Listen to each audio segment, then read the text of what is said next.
L-intervista se tiġi wasla lilkom minn Beauty Wisdom, Game Breaker u Lily's Health and Beauty.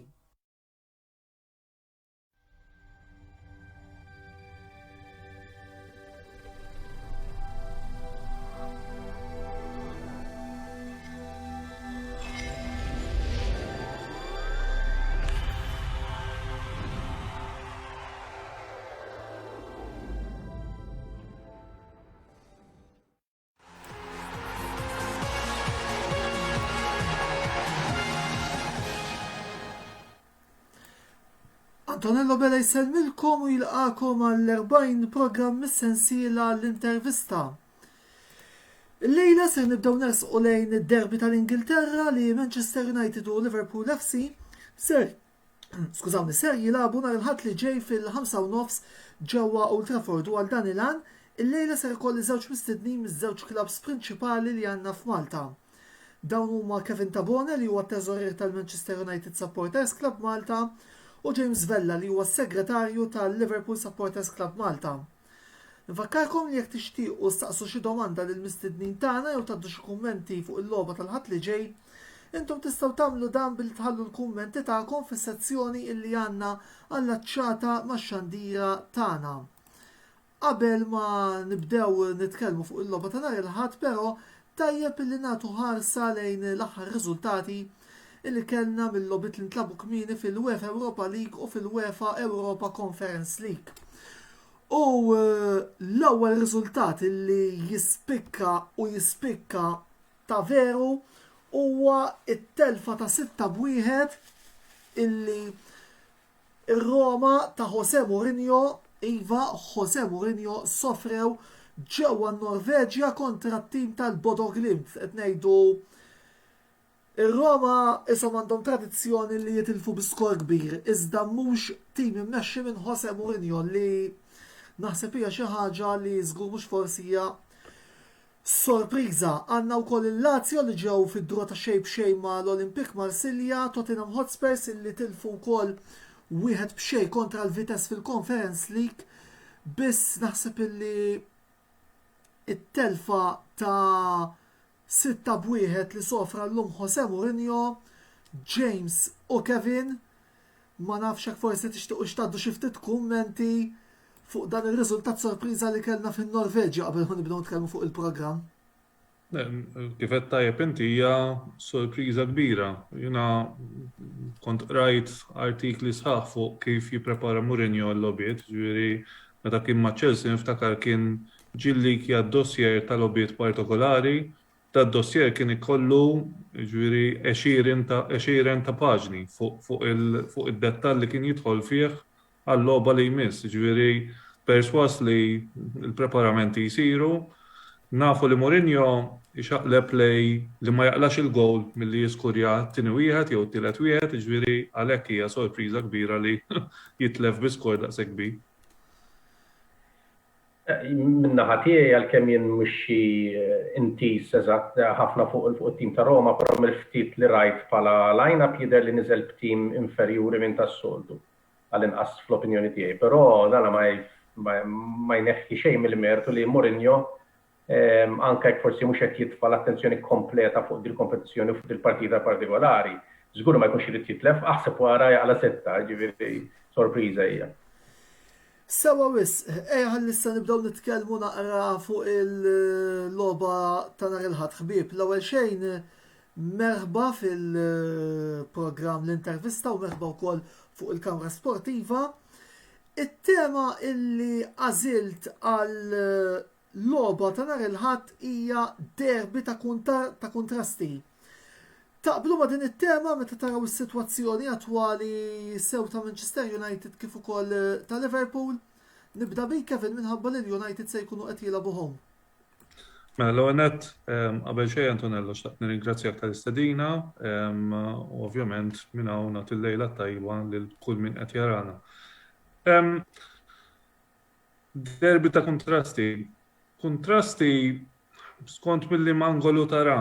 Jiena nemmen li f'logħbiet bħal dawn, speċjalment f'logħba bħal ma din li ħajkonna nhar il-ħadd, kif jgħidu bl-Ingliż, form goes out of the window. kien hemm lobiet fej l-United kienu on top u Liverpool kienu mhux daqshekk tajjeb, jew inkella kif qegħdin bħalissa forsi kif jidher mill-andament li Liverpool qegħdin jilagħbu logħba aħjar milli qed jilagħbu l-United. Però fejn tidħol din il-logħba ma nemminx li dawn l-affarijiet għandhom xi tip ta' influenza jew jagħtu forsi vantaġġ lil tim fuq ieħor. Ovvjament tajjeb li tidħol forma tajba għal din il-logħba, però nemmen li ż-żewġ timijiet għal din il-logħba jkun hemm preparamenti u ovvjament intensità iktar minn logħbiet oħrajn. Kontrast ovvjament hemm l-aspettattivi li hemm fuq it-tim tal-United, speċjalment minn mindu l-United għamlu transfer ta' Cristiano Ronaldo, jekk qabel kienu 100% issa u Cristiano Ronaldo l-aspettativi telgħu ħafna iżjed. Nafu li l-klab tal-United ġej minn nixfa ta' trophies għal dal-aħħar staġuni u ovvjament hemm maġ kbir u hemm pressjoni wkoll biex il-United jekk ma jeħdux għal inqas tazza dis-sena ħafna supporters għalkemm jien minn tiegħi forsi ma naqbilx ma' din opinjoni, però hemm ħafna li qed jgħidu li dis-sena bil-fors irridu nirbħu tazza. Għalfejn ma taqbilx magħha. Għaliex jiena meta nara li kellkom ħofra fuq wara imlejtuha b'Varan. Rittu plejer fuq il-lemin ġi Sancho. Tfaċċa Cristiano Ronaldo. Naħseb illi il-partitarju ta' Manchester United dis-sena qed jippretendi tazza. Issa inqlajtu diġà forsi mill-iktar tazza li ħanejtek. Setat kienet abbordabli il-League Cup, biss dis-sena għalija personali li jiena insegwu sew il-Manchester United u sew il-Liverpool, imma anki u kont supporter tal-United, jekk nispiċċa dal-istaġun mingħajr tazzi huwa falliment. Għalfejn ma taqbilx ma dal-status? Ma naqbilx għal raġuni waħda. Jekk nibqa' nara sena wara sena, staġun wara staġun, kif kellna f'dawn l-aħħar żewġ staġuni minn mindu full seasons qed ngħid, minn mindu Solskjaer. Anke meta tqis li l-United is-sena l-oħra spiċċajtu t-tieni u wasaltu semifinali tal-Europa League. Wasanna finali tal-Europa League. Finali, għandek raġun, finali. Tlifnija bil-penalties u dan hu l-punt għalfejn ma naqbilx ma dak l-statement. Il-punt għalija hu fejn jiena nikkonsidra l-istaġun bħala falliment jew le u jekk hux se nkompli nimprovja fuq dak li għamilt is-season ta' qabel. Irrispettiv jekk hux ħanieħu tazza jew le. Jekk nibqa' nara improvement mis-sena ta' qabel ejja ma ninsewx minn fejn ġejjin il-United. Il-United ġejjin minn żewġ managers li huma world class li taħtom ma konniex qed nersqu u ma bdejniex naraw improvement minn season għal ieħor. Kien hemm staġun fejn rajna improvement taħt Mourinho, kien hemm staġun fejn rajna rebta tazza bl-FA Cup taħt Van Hal, però fuq is-season ta' wara ma rajniex improvement. U jiena nibqa' ngħid li jekk taħt Solskjaer nibqa' naraw improvement staġun fuq staġun, jiġifieri titla' tarġa' fuq tarġa', ejja ma ninsewx ir-realtà. Aħna qed nitkellmu fuq staġun li fiehem fil-Premier League tlieta mill-aqwa timijiet mhux fl-Ewropa fid-dinja. Ġifieri qed naqla l-United mill-equation, ġifieri qed nitkellmu fuq tim tas-City, qed nitkellmu tim ta' Chelsea u qed nitkellmu tim tal-Liverpool li ħobba ovvjament tweġġani ngħidha ma jkolli ngħidha, ma f'dal aħħar tliet staġuni għandek staġun li they ran City close li b'rekord ta' punti ma' City. Staġun li rebħu u staġun ta' wara li rebħu Champions League. Orrit, staġun li ieħor ma kienux tajbin, però jidru, però nafu wkoll staġun li ieħor kemm kellhom injuries. Però nafu minn dak li qed juru din sena li qegħdin f'dak il-livell. Jiġifieri hawnhekk m'aħniex qed nitkellmu li l-United qed iħabtuha ma' tim wieħed li qiegħed fuq dak il-livell, qed nitkellmu fuq staġun li hemm tliet timijiet f'dak il-livell. U qed nitkellmu wkoll fuq il-Premier League, jiġifieri jiena nemmen li huwa tajjeb faċli li tgħid isma' jiena naqbes tliet tarġiet f'daqqa, però nibqa' ngħid jien li jekk nibqa' nara li l-United tilgħin tarġa wara tarġa, għalija s-sena l-oħra kienet tarġa oħra il-fuq mill-istaġun ta' qabel, jekk din is-sena Għalija l-istaġun nikkonsidrah bħala suċċess jekk din is-sena nkunu qegħdin hemmhekk viċin u nara sa April qegħdin viċin mal-ewwel post, diffiċli kemm diffiċli, u nara l-United jipprogressaw fiċ-Champions League. Mhix qed nara l-United tiġri l-aspettattivi tiegħi mhux li nilbu Champions League, ma naħsibx li għandna dak il-materjal, għalkemm individwali hemm dak il-materjal, però u għaniġu għalija iktar il-qoddim. Il-futbol ma jintlabx biss fuq l-individualità, logħba terbaħa b'mod individwali, tnejn terbaħhom. Imma fuq staġun sħiħ, jekk ma jkollokx it-tim li jagħti performance u kulħadd għandu s-sistema u jaf x'in is-sistema, naħseb li hemmhekk jekk ma jnexxilikx tilħaq dak l-aspettattiva li jkollok it-tim sħiħ qed jilgħab u jab li ma sistema qed jilgħab ma naħsibx li ħajrna x'jienna nilħu l-aspettattivi. Imma nerġa' ntenni għalija jien li l-United ma jirbux tazza mhux il-barometer tiegħi biex ngħid jekk hux suċċess jew le. Naf li ħafna mis-supporters tal-United mhux se jaqblu miegħi, però dik hija l-opinjoni tiegħi. James, il-kummenti tiegħek rigward għall-tema tal-programm jekk taqbilx magħha qabel ma nitlu fiż dettall. Derbi ta' kontrast, jina naħseb naqbel perfettament ma' Kevin din il-partita. Il-forma ta' timijiet irrelevanti sa' ċertu punt. Vera li tajjeb li tidħol għad il-partita u tkun ġej minn forma tajba. Il-banda oħra però kważi tant iktar nibża meta nkun qed nilgħab kontra l-United u forsi jkun daqsxejn ġej minn patch daqsxejn xejki għax nafu li għal din il-partita kulħadd huma l-okkażjoni. So li huwa darbi ta' kontrast vera li l-United ma kellhomx forsi il-bidu li forsi stennew fil-kampjonat. Però għadu kmieni ħafna, ġifieri jekk hemm xi ħadd qed jeskludi l-United milli jiċċellinġew għall-kampjonat għax tkun qed jagħmel żball. Mhijiex derbi ta' kontrasti, ħadd tkun logħba fejn bħalma dejjem tkun logħba intensa ħafna id-demand tal-partitari miż-żewġ naħat li t-tim tagħhom jerbaħ tkun kbir, il-players barranin kemm huma barranin fiż-żewġ timijiet iħossu l-importanza tal-partita, ġifieri id-90 minuta ta' nara l-ħadd jgħod mhux kemm laq tajjeb il-weekend ta' qabel mal-Watford. U fuq l-istess punt ta' ovvjament ħan nitkellem iktar fuq Liverpool u fuq United, imma fuq l-istess punt li l-istaġun jiġi mkejjel jekk hux suċċess fuq li terbaħ onur, naħseb il-livell ta' timijiet fil-Premier League tant kiber u tant hemm timijiet close. Ġifieri għandek il-Chelsea li għalija huma l-iktar tim tattikament tajjeb li fil-Premier League, għandek is-City li għandhom l-ikbar skwadra u forsi il-favoriti. Hemm il-Liverpool, hemm il-United, hemm timijiet li ġejjin viċin. Everton jaf jisuqrek il-punti, West Ham, Tottenham. Li fil-verità għak semmina 6-7 timijiet, fil-verità m'hemmx 6-7 tazzi, żgur ħajkun hemm 2-3-4 minn dawn timijiet li mhux jerbħu tazza dan l-istaġun. Dan kollu minħabba l-fatt il-livell ta' tant qed jiżdied u l-gap bejn il-kbar u t-timijiet ta' wara xi ftit jew istonqos. Jiġifieri ma naħsibx li ovvjament kull tim jixtieq li jerbaħ tazza, ma naħsibx li at this point in time dal-istaġun tista' tgħid dal-perjodu tal-istaġun tista' tgħid l-istaġun ikun falliment jekk ma terbaħx tazza. Nerġa' niġi għalik Kevin u inutli ngħidu li l-aktar bniedem illi jinsab taħt pressjoni bħalissa huwa il-manager ta' Manchester United Ole Gunnar Solskjaer, anki mill-fatt illi fid-dawl tal-aħħar riżultati negattivi li ksibtu speċjalment fil-kampjonat, diġà qed nara diversi kummenti anke minn supporter stess, Ole out, hemm bżonn bidla teknika. X'inhi l-opinjoni tiegħek fuq din il-kwistjoni qabel xejn? Għadek temmen f'Solskjaer li huwa l-bniedem ideali għal Manchester United?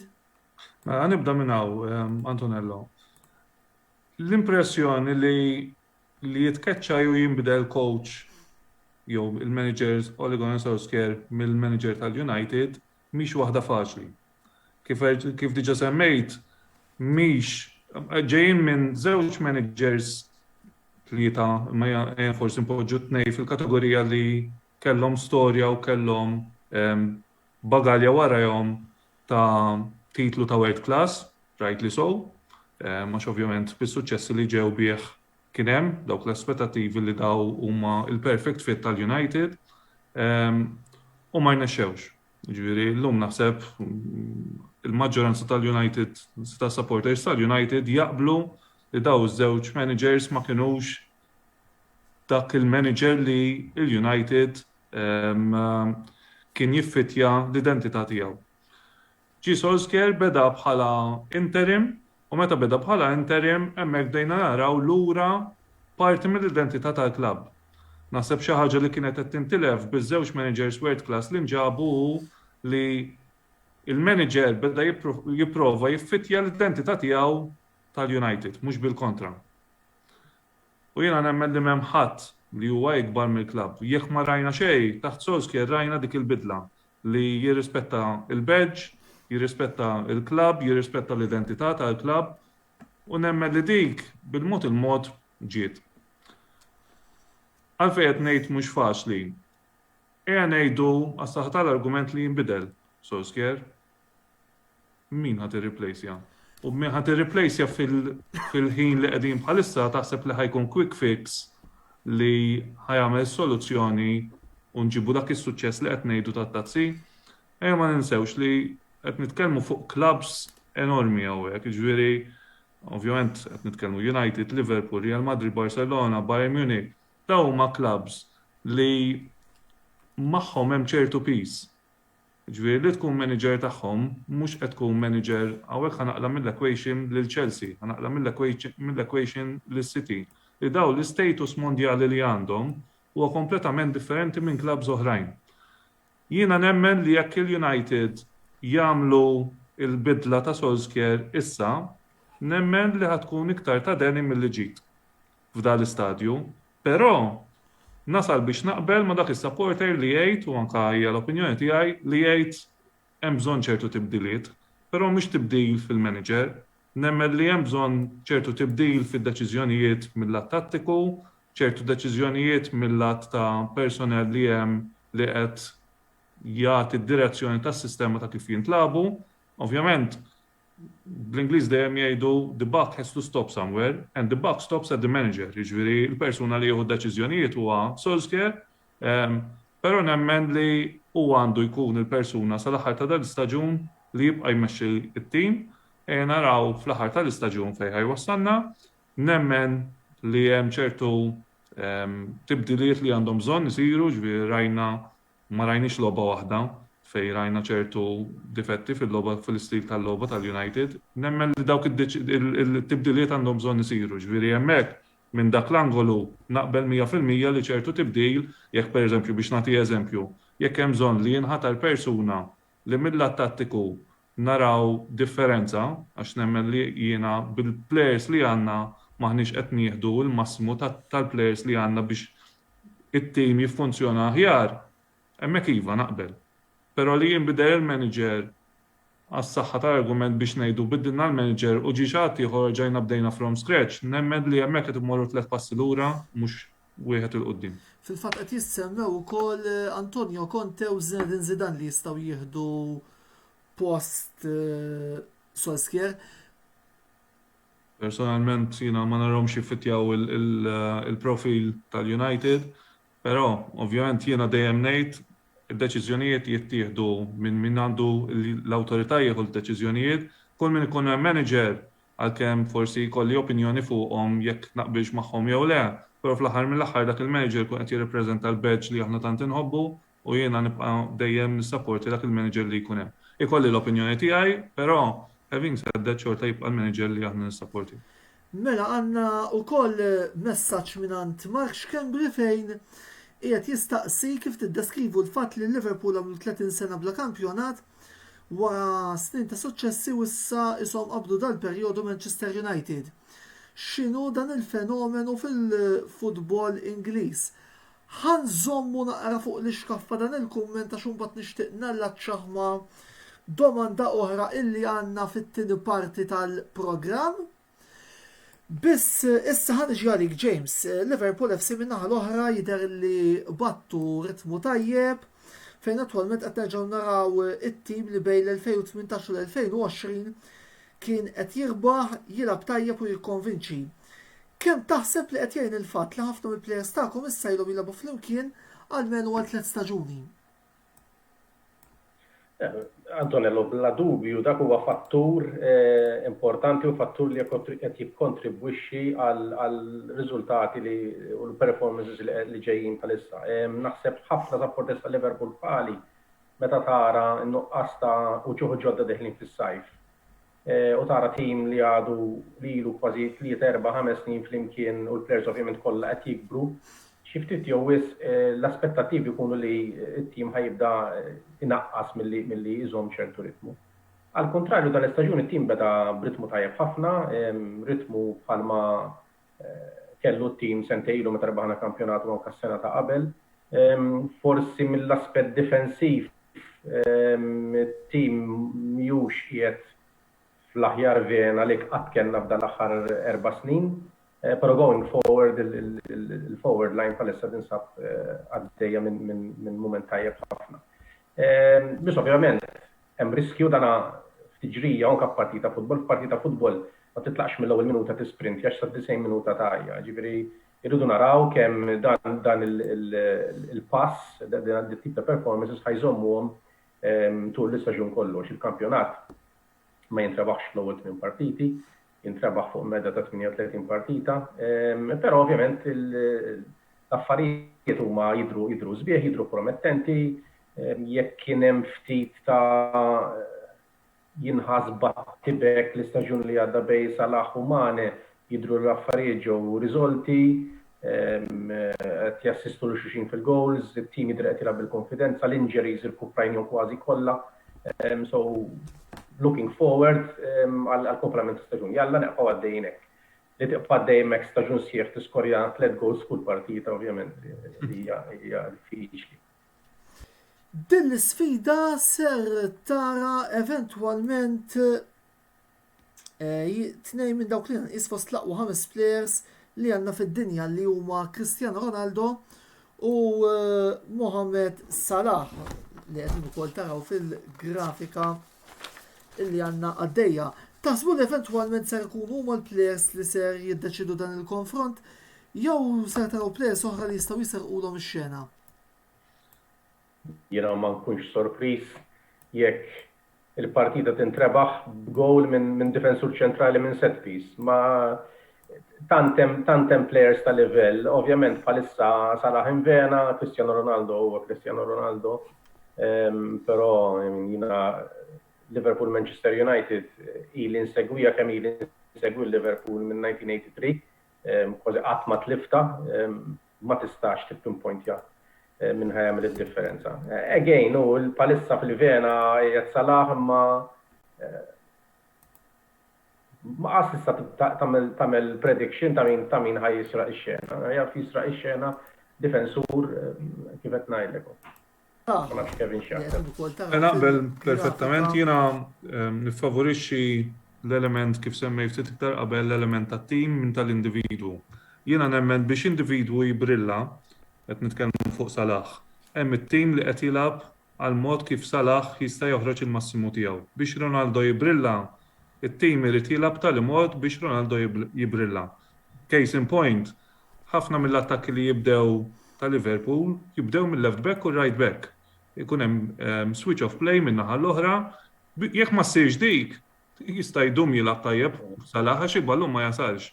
Ronaldo, jekk mhux se jilgħab tajjeb il-midfield, jekk mhux se jilgħabu tajjeb il-right back u l-left back, nafu li għandna problema x'il-right back l-attacking play tiegħu jibati iktar milli jibati ta' xogħol. Jista' jagħmel il-mirakli Ronaldo x'il-ballun ma jasalx. Jiġifieri jiena dejjem ngħid jekk ma se jkun hemm it-tim li jipperformja b'sistema biex il-ballun jasal għand dak l-individwali, alright, il-headlines jieħodhom l-individwali.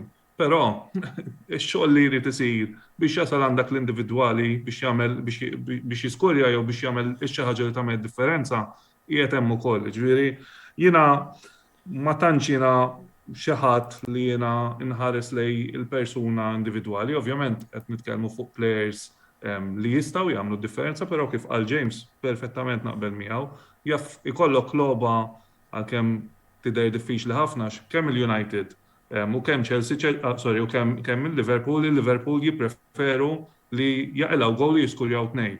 Aħna kull logħba qed naqilgħu iżjed minn gowl wieħed, jiġifieri mhux ma tiddirx li logħba li ħadd tkun xejn b'xejn u tiġi. Però kellna logħbijiet hekk li konna qed ngħidu kulħadd all out u tant tkun tajt il-logħba li jiġi skurjat il-gowl u xejn pereżempju the Kop End fin-90th minute. Ma nkunx sorpriż, skużani waqaftek. Kompli ġej. Ma nkunx sorpriż li minkejja li qed nistennew logħba bil-ġixtimijiet jattakkaw li joħorġu ġixtimijiet kawti, forsi l-ġixtimijiet ma jkunux irridu dik it-telfa għalkemm illum draw huwa kważi telfa ma neskludix li tkun logħba li tattikament bilanċjata li kważi inbagħtu biex naraw gowl, jiġifieri rajniha kemm il-darba ma nkunx sorpriż. Mela, grazzi lill-mistednin tagħna, l-ewwel parti tal-programm l-intervista tintemm hawnhekk kif niġu lura nkomplu d-dibattitu fejn fost oħrajn ser nitkellmu fuq l-uffiċjal tal-logħba u l-aħħar aħbarijiet mis-supporter clubs rispettivi li Kevin u James qegħdin jirrappreżentaw il-lejla. Ibqgħu magħna.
Merħba lura t-tini parti tal-programm l-intervista, l-produzzjoni ta' diskussjoni sportiva illi kunna ta' ħamis filgħaxija il-Kamra Sportiva edha t-tella fejn il-lejla qed nitkellmu fuq il-logħba bejn Manchester United u Liverpool li ser ikollna nhar il-ħadd li ġej flimkien mal-mistennijn tagħna illi huma fuq ix-xelluk Kevin Tabone, il-teżorir tal-Manchester United Supporters Club Malta u s-segretarju tal-Liverpool Supporters Club Malta James Vella.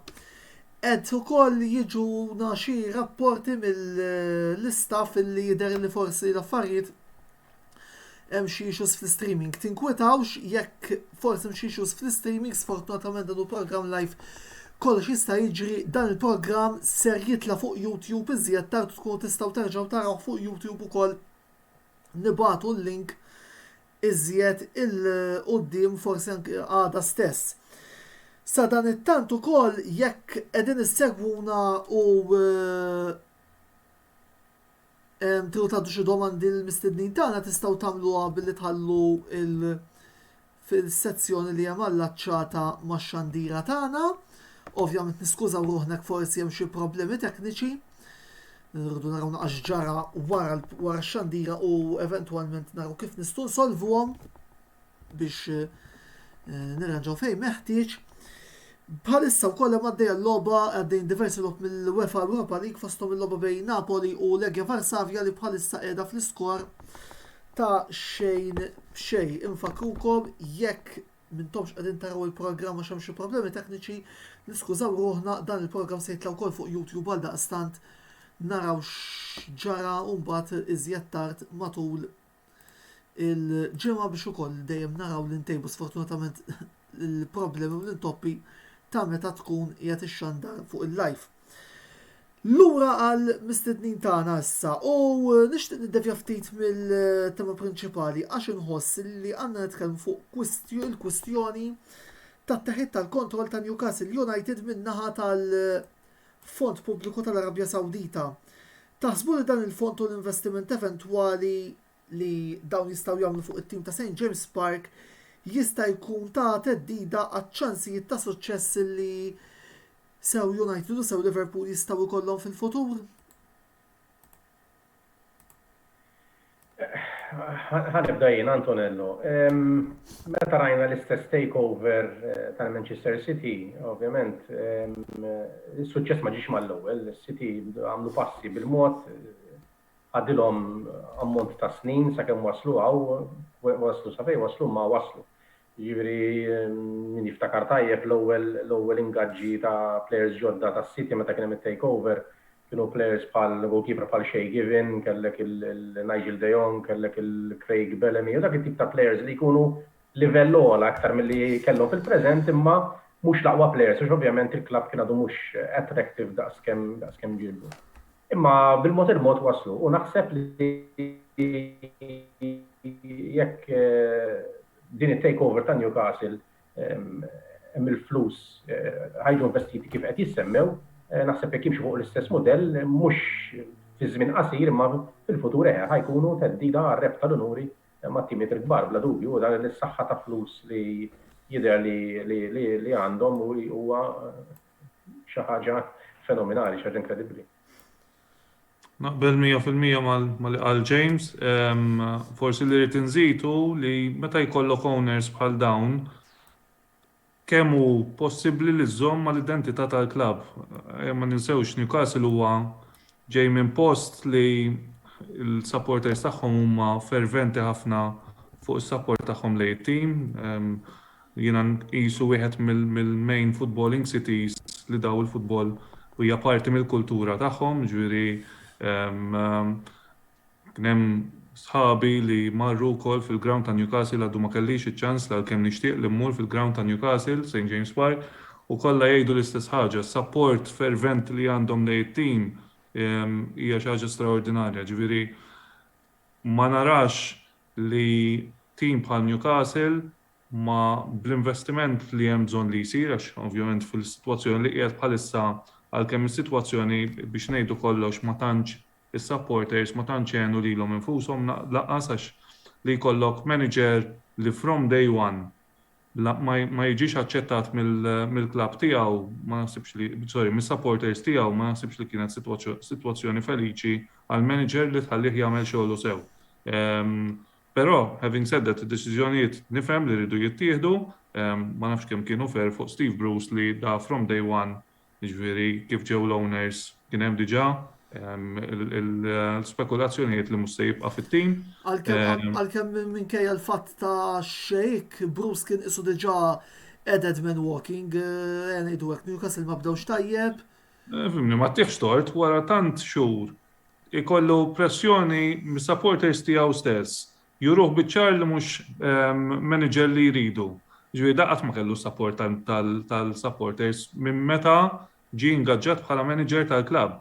Aħseb ovvjament dak kellu passat ma' Sunderland, però having said that, xorta huwa persuna li jissapporta Newcastle, ġifieri dak qed jimmaneġġja his boyhood club, però dan kollu ġie minsi mis-supporters, ġifieri daw kull ma raw kien il-parti li hu manager lis-Sunderland, ġifieri li jkun bras maqtuha u di ma kienx f'din il-logħba biss, imma deret ħafna iżjed evidenti f'din il-logħba għalija ma kienx sorpriża.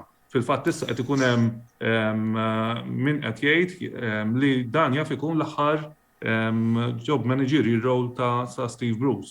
U ma ntiex tort għax. Fil-fatt stess ikkonferma dal-għodu din. Ġifieri ma ntiex tort għax ovvjament minn din is-sitwazzjoni li għadda minnha dal-aħħar xhur ma kienx ovvjament faċli għalih. Biex nżid ftit fuq li qal Kevin, jiena kelli l-opportunità li mmur Newcastle xi ftit drabi u meta tmur tinduna kemm dawn in-nies huma appassionati fuq it-tim tagħhom. Jiġifieri naħseb hu kellek titfa' f'keffa waħda it-timijiet kollha, is-supporters tat-timijiet kollha li ilhom ma jerbħu nur iktar minn 50 sena, naħseb hemm l-ebda klabb li għandu supporters ferventi daqs ta' Newcastle. Meta ssir tagħhom close, issir taf iktar, jiġifieri ir-rivalità li għandhom bejnhom u bejn Sunderland, pereżempju minn ġir ma' Newcastle, Tyne River mimlija bridges l-emmulaw, wieħed partikolari miżbuħ aħmar bl-iswed, għas-supporters tal-Newcastle li dak mhux suppost qiegħed hemm. Jiġifieri ir-rivalità kbira li hemm so anke minħabba l-fatt li Steve Bruce kellu passat ma' Sunderland ma niżilx tajb ma' supporters tal-Newcastle li hija ħasra sa ċertu punt għax fil-verità kif qal Kevin huwa supporter tan-Newcastle. Li ħadd tkun kritika, naħseb kruċjali iktar milli kritika għal Newcastle hija jekk u xħajr nexxilhom jevitaw ir-relegazzjoni dan l-istaġun għaliex il-players li tista' tingaġġa f'Jannar huma limitati. Fil-verità Newcastle bil-livell ta' skwadra li għandhom nafu li possibilità li jiġu relegati, so ġifieri allura naħseb ħatkun kruċjali għan l-istaġun jevitaw li jiġu relegati. X'jekk jiġu relegati il-proċess biex jingaġġaw players li jridu bl-investiment u kbir kemm ikun kbir ħajħu iktar fit-tul. So naħseb hija importanti għal Newcastle li jevitaw il-relegazzjoni dan l-istaġun. Li xtaqt nżid James ukoll fuq li qed naqbel eżatt miegħek dak li qed u li xtaqt nżid ukoll li ma ninsewx li qed ikun hemm forsi mod sorprendenti għalkemm mill-pajjiż li ġejjin fih forsi wieħed jistennija. Qed ikun hemm oppożizzjoni qawwija minn diversi klabs tal-Premier League fuq dawn l-owners. Ovvjament minħabba l-pajjiż li ġej minnu u ovvjament minħabba l-nuqqas ta' drittijiet umani li għandu dal-pajjiż. Jiġifieri dan jagħmilha iżjed diffiċli għall-klabb biex isib saqajh kif qal tajjeb James b'xi mod irid jibni pedament, il-pedament żgur mhux se jinbena jekk jiġi relegat dan it-tim u minn hemm jibda jibni pass pass, jiġifieri irid jinstab il-manager il-ġdid, dak il-manager irid jaħdem dak il-materjal għax sa Jannar mhux se jixtri xejn u ejja ngħiduha kif inhi f'Jannar ikun limitat ukoll is-suq ta' trasferimenti, jiġifieri da qed naraw staġun li l-manager il-ġdid irid fi żmien qasir għax il-Premier League ma jaħfirx, jiġifieri mhux ħassib erba' logħbiet li tgħid u hija daw għandi ħafna iżjed ċans li nirbaħ it-3 punti milli għandi minn daw il-logħbiet. Il-Premier League tantu kompetittiv li qed naraw. Brentford l-ewwel darba li telgħu il-Premier League. Daw qed jagħtu logħba lil kulħadd. Ġifieri ma naħdix sorpriża li Brentford ikunu f'post il-fuq iżjed minn Newcastle. Għafolja għadhom tilajn. Ġifieri daqshekk kompetittiv u daqshekk kbira l-isfida li għandhom l-owners il-ġodda biex b'xi mod iridu jdawru l-konfidenza tal-players għax il-players għalkemm fl-aħħar logħba kienu wieħed xejn minn fuq u qisu kien hemm daqsxejn ta' tama daw il-players ishom il-paġna dawruha bl-owners il-ġodda kif qalgħu l-ewwel gowl mill-ewwel tibda tara l-konfidenza nieżla. Ġifieri daw il-manager il-ġdid għandu biċċa xogħol mhux faċli xejn. Mela, niġu lura issa għall-logħba ta' nhar il-ħadd li ġej u issa nixtieq inqajjem punt illi kapaċi joħloq ta' kontroversja dan għaliex il-logħba ta' nhar il-ħadd se tkun affdata lil Anthony Taylor illi minn tant postijiet. Dan ġej minn post Whitenshaw, nik rajta sew, li jiġi fis-suwa subborg fin-naħa t'isfel ta' Manchester. James, ma taħsibx li din hija għażla li tista' toħloq naqra polemika? Kif nisma' minn James irid nisma' l-kontra-risposta ta' kif ukoll, imma ħalli jibda James. Naturalment bħala supporters ta' Liverpool aħna jekk meta naraw dal-affarijiet ovvjament torkok ftit għajnejk tgħid x'inhu huwa l-proċess li bih jintgħażlu r-referees għall-Upper Premier League. Inkun sorpris jekk dar referee u supporters tal-United, supporter Liverpool jagħmel xi ħaġa evidenti li joħroġ dan biċ-ċar waqt il-partita x'illum tant kulħadd ikun għajnejh u attent fuq ir-referee u bil-VAR u kollox. Jiġifieri ovvjament kont nippreferi kieku r-referee ma kienx ġej minn hemm u di mhix l-ewwel darba by the way, jiġifieri kien hemm fixtures passati b'referees ġejjin mill-area ta' Greater Manchester pereżempju. Ma jfissirx li jkun qed jiffavorixxi lill-tim ta' Manchester, però ovvjament naħseb mill-punto di vista ta' supporta ta' Liverpool kun nippreferi li r-referee mhijiex minn dak in-naħa. That said, aħna tal-referee ma nafux il-min jissapporti naqasina ma nafx jista' jkun minn parti tas support ta' Manchester u jissapporti Manchester City. U forsi jżomm ftit magħna, ma nafx. Però naħseb il-proċess tal-għażla tal-referees għall-partiti għandu jevita sitwazzjonijiet bħal dawn fl-opinjoni tiegħi. Kevin, ma fxuk tixtamil il-kontra risposta tiegħek fuq dal-punt. Kif qal James illum bl-iskrutinju li hemm fuq kull logħba, ovvjament semma rajt li sow il-VAR illum diffiċli ħafna biex ikun hemm dawn l-affarijiet li jagħtu vantaġġ lil tim fuq ieħor. Naqbel ma' James li idealment jinstab minn lokalità oħra, having said that jista' jkun minn lokalità oħra xi tnejn li aħna għandna fan base mondjali, ġifieri jista' jkun minn lokalità oħra u xorta jkun jiffavorixxi tim flok ieħor, ġifieri għalija naħseb li da bħala supporter daw ma dettalji li jieħu pjaċir jidħol fihom għax ovvjament jgħinuh biex jidħol ħafna iżjed fil-logħba, jgħinuh biex jara daw id-dettalji u jieħu pjaċir kemm jista' jkun jelabora fuqhom, però personalment la naħseb il-managers, la naħseb il-players u wis inqas jaffettwaw ir-riżultat. Personalment ma narax li ikun hemm. Kif qed ngħidu peress li speċjalment li issa hemm dal-iskrutinju tal-VAR, jiġifieri da jekk jagħmel xi ħaġa ovvja, il-VAR għalkemm di prinċipju qed nitkellem forsi għan iżvija ftit, però di prinċipju jiena ma naqbel xejn mal-VAR. Però Fil-fatt kont saqsikom naqra l-opinjoni tagħkom minħabba li fl-Ingilterra issa l-VAR ma tantx qabdet. Ara, forsi nibda jien qabel James. Il-VAR naħseb is-sena l-oħra kienet fjask totali. Għalija jiena mela kienet għal declare and obvious and to remove subjectivity. Daw kienu żewġ raġunijiet prinċipali għal fejn il-VAR kellha tidħol. Il-clear and obvious ma kien xejn għax konna qed naraw minn kellu s-suf ta' taħt idejh offside jew le. Għalija kienu qed jitlu fir-redikolu u anke l-handsball u l-mod ta' kif tiġi operata l-VAR ma kienx tajjeb. Biex neħi suġġettività kienet qed tkun suġġettiva jien nifisha meta tintuża u meta le. U dawk huma di prinċipju għalfejn jien ma naqbilx mal-VAR. Jiena nippreferi li jkun hemm żball minn xi ħadd li jista' u suġġett ta' żball, mentri milli jkun hemm żball minn xi ħaġa li da qed jara 3, 4, 5 darbit ma nafx kemm il-xieren ta' kameras u xorta jieħu żball. Allura di prinċipju ma naqbilx, però credit where it's due, din is-sena naħseb li kienet ħafna iżjed mexxejja milli kienet is-sena l-oħra, ġifieri improvement rajna, jekk naraw anke l-linja ta' kif qed tiġi kalkulata tal-offside pereżempju, rajna improvement. Jekk qed naraw kemm idumu biex jieħdu deċiżjonijiet għalkemm ikun hemm minnhom li jdumu b'mod eżaġerat li nibda ngħid imma kif jista' jkun qed idumu daqshekk. Naħseb li s-sens komun tneħħa ftit u naħseb is-sens robotiku ħaftit over fuq il-logħba tal-futbol. Allora għalhekk di prinċipju ma naqbilx, però having said that, hemm elementi li rajt l-improvement fuqhom mis-sena ta' qabel. Naqbel mija Kevin, is-season li għadda kien season wieħed tajjeb jekk jinsieħ minn dak l-aspett għaliex il-deċiżjonijiet redikoli ta' offsides fuq hairlines kienu too much, ġifieri kifet inti. Il-VAR inizjalment ma kienx maħsuba lek.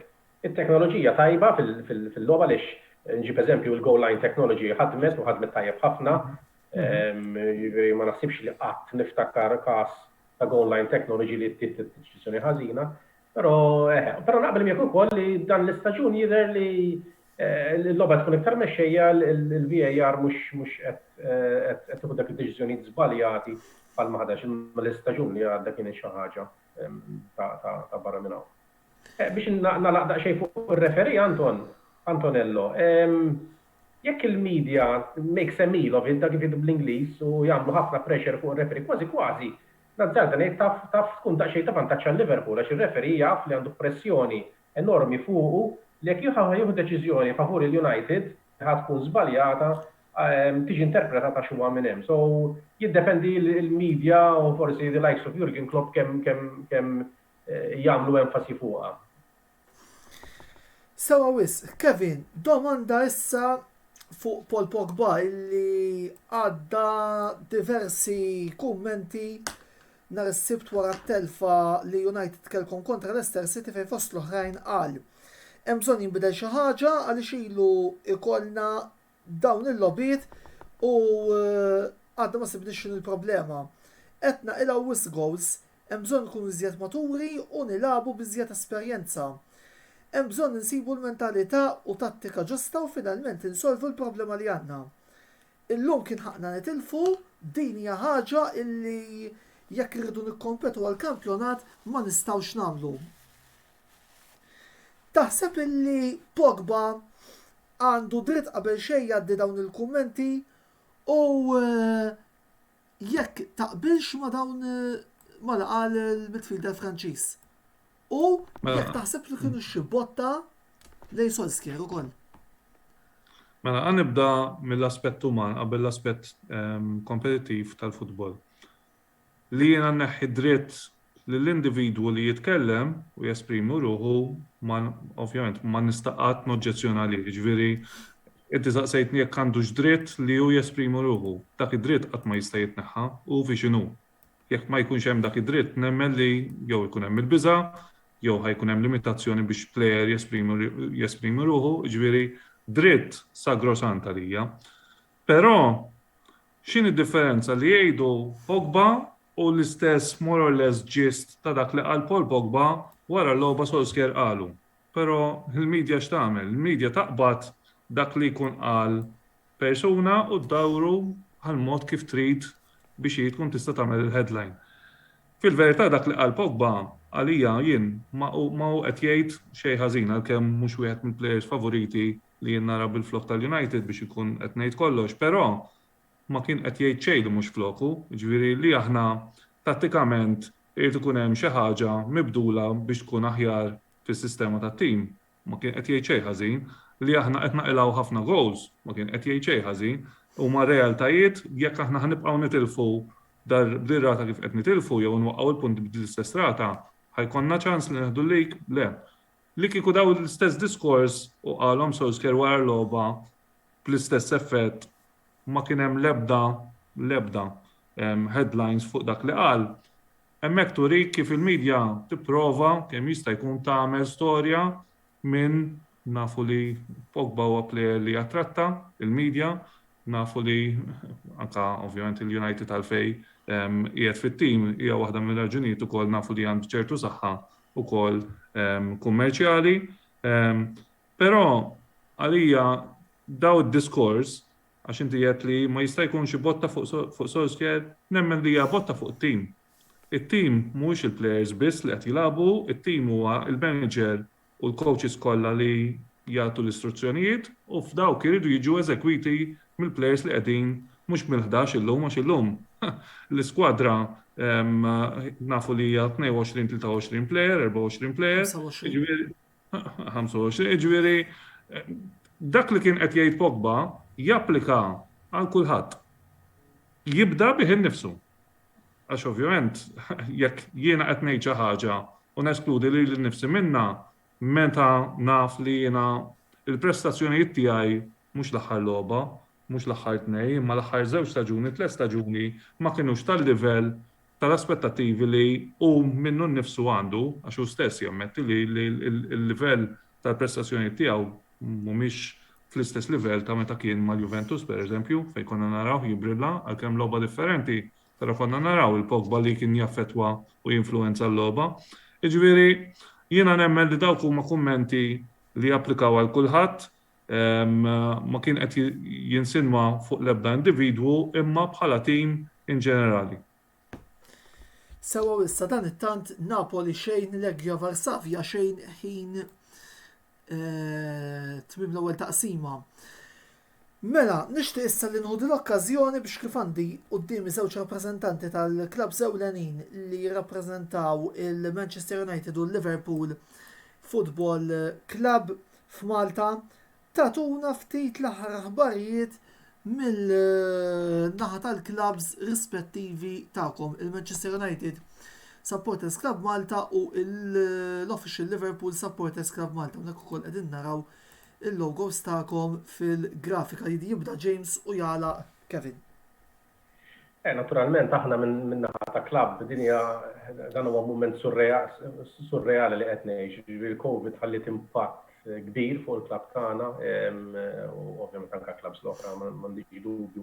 Minna perjodu twil magħluq l-introjtu li iżomna ħajjin li huwa il-memberships u l-membri jiġu l-klab, ovvjament ħadu daqqa ta' ħarta f'dar sentejn, allura din is-sena hija sena fejn qed nippruvaw nsibu saqajna lura u nerġgħu nattrattaw il-membri lura lejn il-klab biex nerġgħu nibdew nieħdu ftit nifs.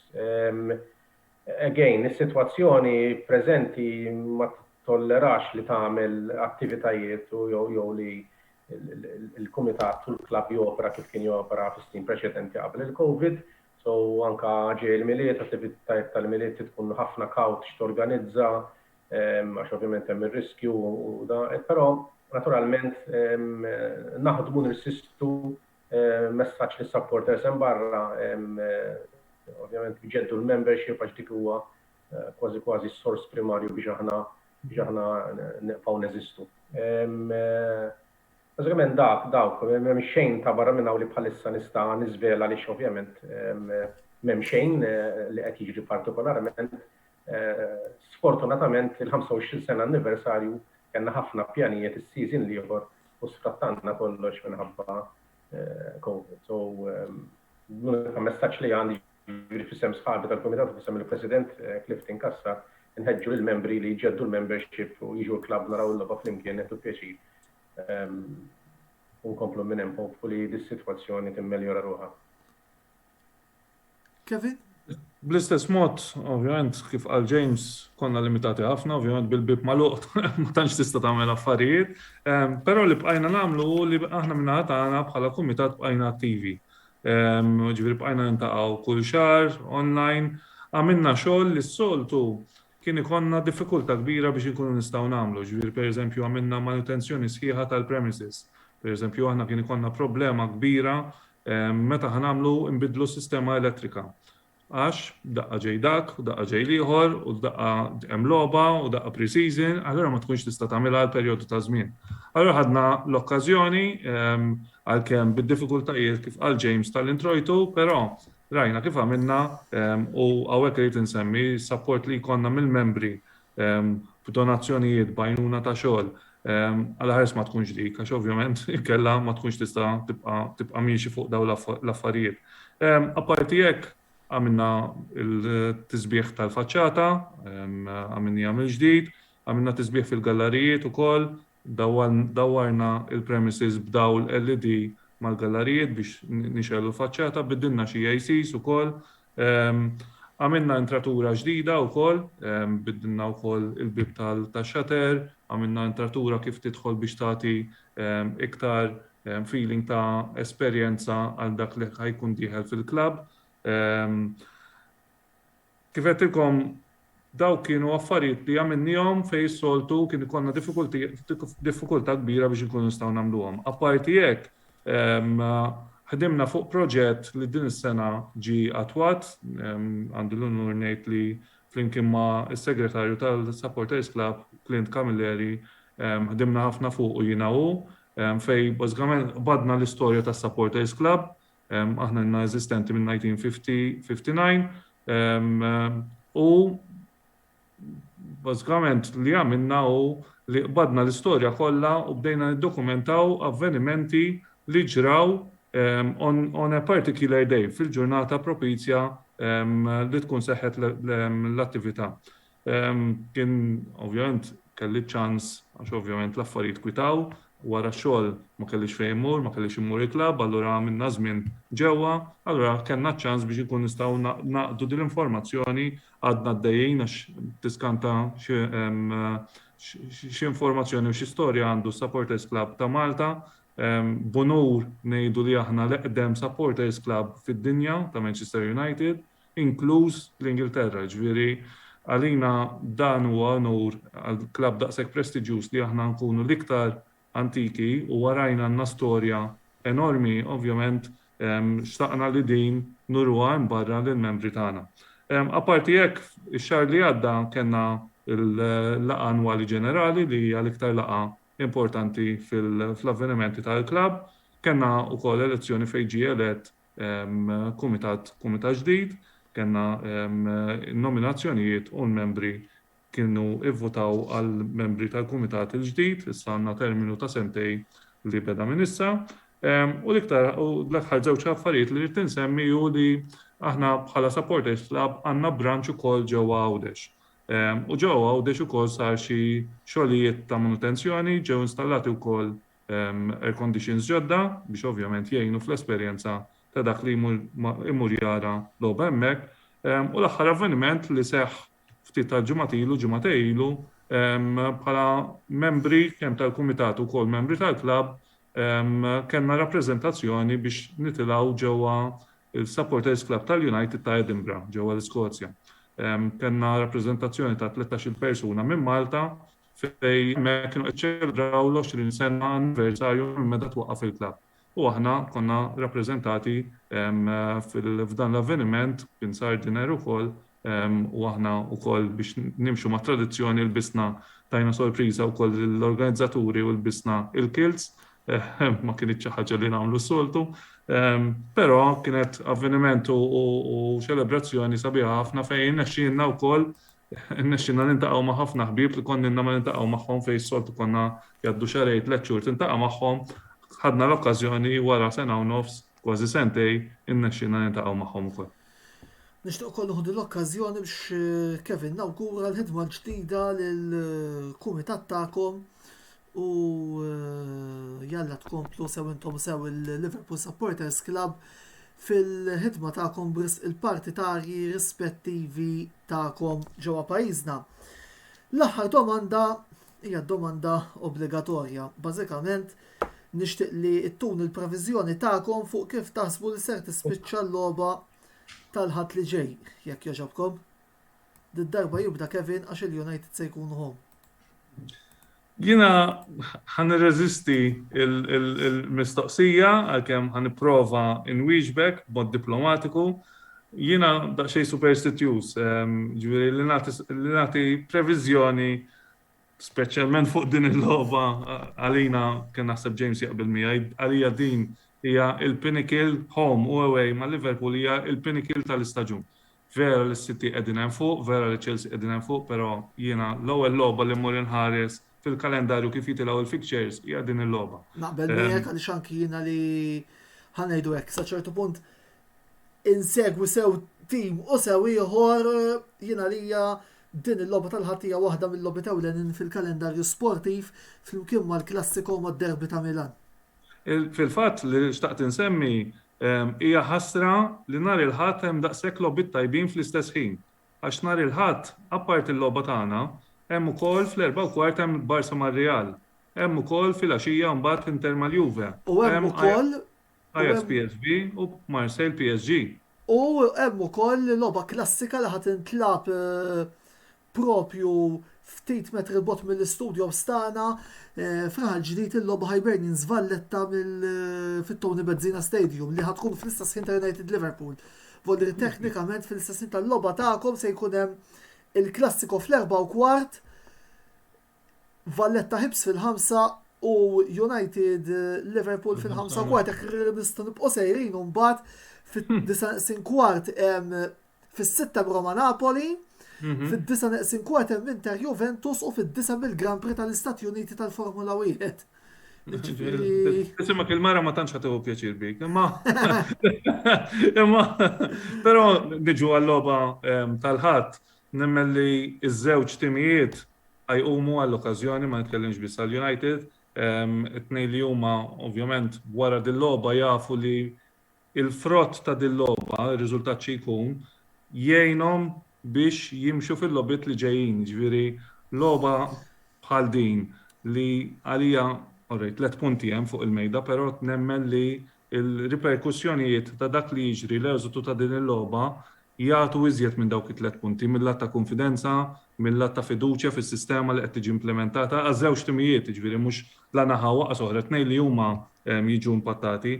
Però biex inkun qed ngħid kollox u forsi ħanersaqlek qrib biex intik ir-riżultat mingħajr ma ntihulek, dawn huma logħbiet. Jekk tħoss li ma tix tagħti previżjonijiet, tista' ma tagħtix għandek. Le mhux sentilek għax tippreġudika r-riżultat għalija jien. Le, mhux hekk.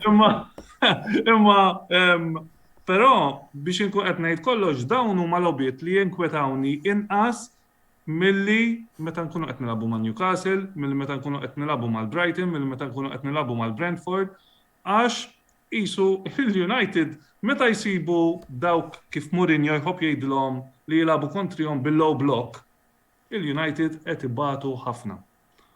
U nemmen li lobiet bħal daw li huma kbar il-United b'xi mod qed jirnexxielhom jisibu saqajhom, ikunu daqsxejn iżjed konfidenti, l-oppożizzjoni toħroġ iżjed għax ma tingħalaqx bħalma jingħalaq it-tim bħal Brighton, Brentford, jew timijiet dak li ngħidulhom żgħar. Jiġifieri xorta nkun inkwetat ħankun ta' ġifieri. Bid-deni bħalma ħajkun James, ġifieri. Imma jiena nemmen li l-United għal daw il-lobiet huma daqsxejn iżjed attrezzati milli huma l-lobiet iż-żgħar. Li hija sfortuna għax jiena nibqa' ngħid li l-kampjonat jintrebaħ jekk tirbaħ maż-żgħar. Hemm iżjed żgħar. Premier League ma tantx hemm żgħar, imma jew forsi ta' inqas ta' livell milli huma top 4. James. Jiena Kevin semma li superstitious, jiena naħseb li diffiċli ssib li xi ħadd superstitious iktar minni, superstitious ħafna. Mhux se todroġ xejn Antonello minna. Jekk ngħid hekk, jiġri bil-kontra. Le, najn, impossibbli tipprova tagħmel pronostiku ta' riżultat. Qas jien stess, ovvjament jiena nixtieq li t-tim tiegħi jerba', imma qas minn ġommu kuruturi ta' moħħi ma tgħaddi bħalissa xi tip ta' riżultat kif naħseb li ħajjiġi. Li nixtieq nara biss huwa li Liverpool ikunu offensivi u jieħdu they take the game to Manchester United bil-Malti għax ġieli kien hemm każi fejn morna fuq Trafford konna fil-klassifika bħala staġun nidru superjuri u naħseb konna ftit kawti wisq. So li nixtieq nara li t-tim jilgħab il-logħba tiegħu jipprova jisfrutta s-saħħa tiegħu forsi l-weaknesses tal-oppożizzjoni, però minix ħanati pronostiku, jiena għalkemm naqbel ma' Kevin huwa ċar li Kevin isegwi l-United u l-futbol Ingliż sew il-kampjonat terbħu meta terbaħ maż-żgħar kollha billi twaqqa' telfa li muraw mal-kbar dik hija xi ħaġa normali. Però jien għalija din il-partita hija l-unika waħda li ma kunx irrid nitlef. So li nixtieq inżid James ma li qed tajt għax inti semmejt punt tajjeb x'ma rridx nara. Jiena li kieku kellek jistaqsini l-United x'ma tridx li ma tarax u li l-United tkunu outclassed, out of the game, b'tali mod li maqqas jaqdu art jew kaptu. Ma naħsibx li ħajkun il-każ. Kien hemm lobiet, James, ġifieri meta kontu rbaħtulna 3-0, hemmhekk nibda niddubita jekk hux qed inċekknu il-distanza bejn it-timijiet. U diki naħseb li jekk ikun hemm għal ħares ikun hemm dik il-possibilità għal ħares għalina, li jkun hemm dik il-possibilità id-daqqa fil-konfidenza li t-tim jieħu naħseb li jkollha reperkussjonijiet il-qoddim. Ġifieri li kieku kellek tgħid li x'inhi dik il-ħaġa li ma rridx li nara, immaġina tgħid li isma' taf li ħad titlef, imma kif titlef? Jekk nitlef wieħed xejn u dejjem għadni fil-logħba, ovvjament ma rridx li nitlef, imma jekk nitlef wieħed xejn u dejjem qiegħed fil-logħba u qiegħed hemm u għandi ċansijiet u minix maqtuħ mill-logħba, b'xi mod nasal biex naċċetta, imma li nkun pereżempju 3-0 u laqqas biss qiegħed viċin li nkun li għandi ċans biex jew nġib id-draw jew biex nirbaħ, naħseb li hemmhekk tagħmel effett kbir negattiv fuq it-tim. Mela, grazzi l-ewwel il-Kevin u James tal-li attendejtu għall-programm tal-lejla u grazzi wkoll tmur lill-sponsors tagħna li huma Beauty Wisdom, Game Breaker u Lily's Health and Beauty. Dawn huma l-sponsors tagħna nħeġġukom ukoll biex tużaw is-servizzi tagħhom biex indirettament tkunu ukoll qegħdin tgħinu lill-Kamra Sportiva u wkoll dan il-programm. Nerġa' ntenni li niskużaw ruħna kellna xi problemi tekniċi jew problemi fl-streaming, tinkwetaw xejn dan il-programm minn hawn ftit oħra se jkun fuq YouTube l-istazzjon uffiċjali tagħna tal-Kamra Sportiva hemmhekk għal daqstant segwu hemmhekk aħna wkoll sentukom il-link li minnu ser intellaw dan il-programm fuq YouTube. Niskużaw ruħna ta' kun inkonvenjent li seta' intlaħaq. Jekk irnexxilkom issegwuna però grazzi wkoll lilkom. Il-ġimgħa d-dieħla il-programm l-intervista ser ikun qed jiddiskuti l-logħba Birkir Kara Hibernians mill-kampjonat BOV Premier li nhar is-sibt 30 Ottubru ser ikollna fit-Tony Mezzina Stadium ġewwa Kordin.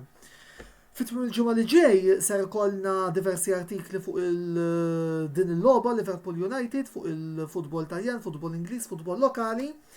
Kif ukoll il-ħadd filgħaxija għal ħabta ta' 11 kwart ikollna l-programm analiżi doppja li fiha sejrin nitkellmu sew fuq il-Grand Prix tal-Istati Uniti tal-Amerika kif ukoll fuq il-logħba Inter Juventus daw żewġ avvenimenti se jitlabu fl-istess ħin is-soltu jkollna il-video log ta' wara telli aw il-video log ta' wara l-logħba tal-Inter darba minħabba li ser jintlabu tnej fl-istess ħin se ninkorporawhom fil-programm wieħed għal daqstant seguna hemmhekk nittamaw li ma jkollniex intoppi bl-stream u kif ukoll fuq l-istazzjoni uffiċjali tagħna ta' YouTube fejn kif qed ngħidulkom dan il-programm ser jitlaq minn hawn u ftit ieħor. Sakemm nerġgħu niltaqgħu jien Antonello Bell għantikom il-kumplament tal-lejl it-tajjeb u nawguralkom li tieħdu ħsieb. Saħħit. Grazzi. Proset. Stennew ftit.